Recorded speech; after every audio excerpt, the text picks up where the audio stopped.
pagi, keluarga besar Happy Sword Family yang dikasihi oleh Tuhan Yesus. Berjumpa kembali pada pagi hari ini di Renungan Harian Online GCA Sword. Dan pada pagi hari ini, tema dari renungan yang akan saya bawakan berjudul Bosan. Bosan. Banyak hal yang bisa membuat kita manusia menjadi bosan. Dan tentunya, kenapa manusia itu bisa menjadi bosan adalah karena melakukan hal yang sama berulang-ulang dalam tempo atau durasi waktu yang cukup lama.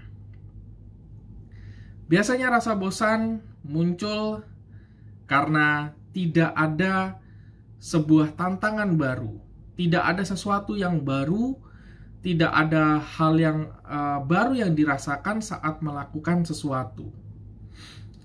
Seperti contoh mungkin bisa kita ambil ketika seseorang anak mereka baru belajar bermain sepeda. Pada saat awal mereka baru belajar main sepeda, tentu mereka akan sangat antusias. Bahkan setiap hari mereka akan dengan senang melakukannya. Dan walaupun mereka harus terjatuh dari sepeda, tidak sama sekali mengurangi niat mereka untuk terus bermain sepeda. Lambat laun ketika sudah mulai mahir bermain sepeda, dan setiap hari dia sudah lakukan kegiatan itu, rasa bosan itu mulai muncul. Karena merasa tidak ada sebuah tantangan baru. Untuk hal bermain sepeda sudah bisa dilakukan. Bahkan menggunakan trik-trik bersepeda yang lainnya pun mungkin sudah bisa dilakukan. Akhirnya rasa bosan itu mulai muncul. Nah, bagaimana dengan pengalaman rohani kita? Apakah rasa bosan itu juga muncul dalam pengalaman rohani kita? Pada saat kita awal mengenal Tuhan, apakah ada rasa bosan di dalam diri kita? Atau justru kita begitu antusiasnya? Bahkan sekalipun kalau kita harus terjatuh, mengalami berbagai macam pencobaan, tidak mengurungkan niat kita sedikit pun untuk kita mencari Tuhan dalam berbagai kesempatan apapun. Lalu mengapa ketika kita sudah mulai mengenal Tuhan, mengalami hal yang banyak dengan Tuhan, perjumpaan dengan Tuhan, mengalami hal-hal yang luar biasa bersama dengan Tuhan, lalu kemudian rasa bosan itu muncul di dalam kehidupan kerohanian kita? Apa yang salah? Apakah karena kurang tantangan di dalam kehidupan kerohanian kita? Atau ada hal lain yang menyebabkan hal itu terjadi?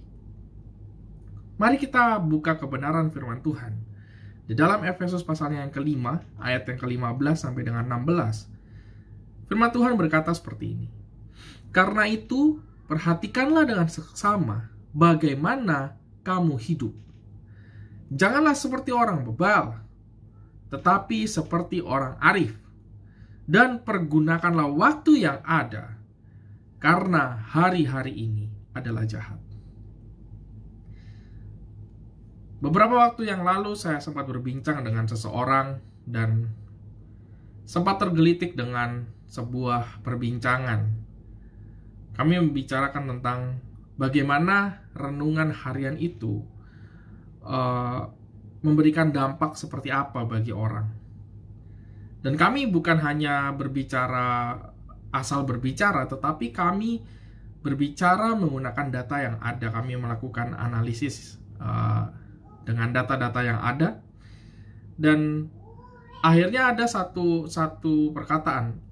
Apakah mungkin orang bosan dengan renungan harian, dengan format yang begitu-begitu saja? Jawabannya bukan terletak kepada siapa yang membawakan renungan atau bagaimana format renungan itu sebenarnya.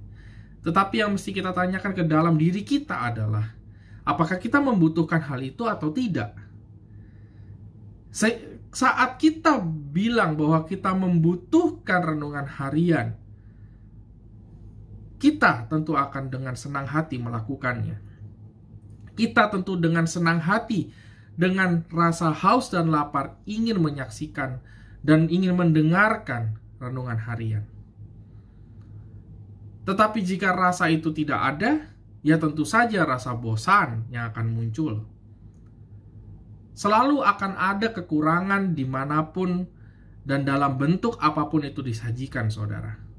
Permasalahannya adalah bukan bagaimana itu tersaji bagi kita, tetapi bagaimana ada rasa haus dan lapar yang timbul di dalam hati kita untuk terus kita boleh mendekatkan diri kepada Tuhan dengan berbagai cara dan media yang ada yang bisa kita manfaatkan hari-hari ini. Sebab itu firman Tuhan berkata, pergunakanlah waktu yang ada pada saat ini, karena hari-hari ini adalah jahat, saudara. Di masa pandemi seperti ini, bahkan untuk kita bertatap muka saja sudah sulit. Kita baru bisa beribadah tatap muka dengan beberapa orang, hanya baru berlangsung beberapa minggu, lalu kemudian penderita COVID meningkat, maka kita harus kembali lagi mengurangi jumlah orang yang datang di ibadah tatap muka di gereja. Saudara, mencari Tuhan saat ini itu bukan sesuatu yang sulit sebenarnya. Kita bisa menggunakan segala media yang ada.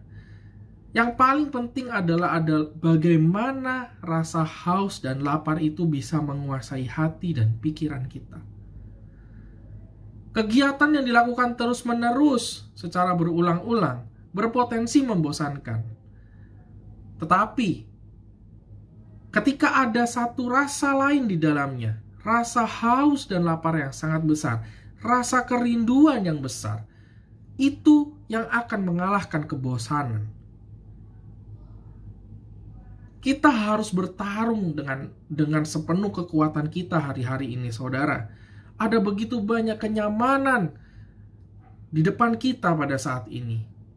Semua kenyamanan disediakan kepada kita. Di era pandemi seperti ini, semua serba dipermudah, semua serba dipercepat. Tetapi itu tidak boleh membuat kerohanian kita menjadi tidur. Tidak boleh membuat kita merasa bosan, kehilangan rasa haus dan lapar kepada Tuhan. Hendaknya rasa antusias yang pernah kita miliki pada saat kita mengenal Tuhan pertama kali, tetap kita hidupkan di masa sekarang ini. Sehingga bukan rasa bosan yang mengalir dalam diri kita, tetapi rasa ucapan syukur, rasa kerinduan yang besar. Kita harus memanfaatkan waktu yang ada. Jika kita sekarang bekerja, tentu saja kita sama setiap hari melakukan hal yang sama. Tetapi apakah kita bosan? Ya, tentu kita bosan. Tetapi apakah kita terus melakukannya? Tentu kita akan terus melakukannya, karena itu adalah pekerjaan kita, sumber penghasilan kita. Kalau untuk hal yang bersifat materi saja kita bisa menguatkan diri kita untuk melawan rasa bosan, lalu bagaimana dengan sesuatu yang berkaitan dengan kekekalan kita? Maukah kita melawan rasa bosan kita? Mari kita lawan bersama-sama. Kita berdoa. Terima kasih Tuhan, pada pagi hari ini Engkau ingatkan kami bagaimana kami harus menumbuhkan kerinduan, rasa haus dan lapar yang besar untuk bisa mengalahkan rasa bosan kami Tuhan, dan kami belajar untuk tidak terpengaruh dengan situasi dan kondisi, melainkan kami boleh tetap berfokus kepada Tuhan. Mampukan kami, dan kami percaya Roh Kudus-Mu akan menolong kami. Dalam nama Yesus kami berdoa. Amin. Selamat pagi, Tuhan Yesus memberkati.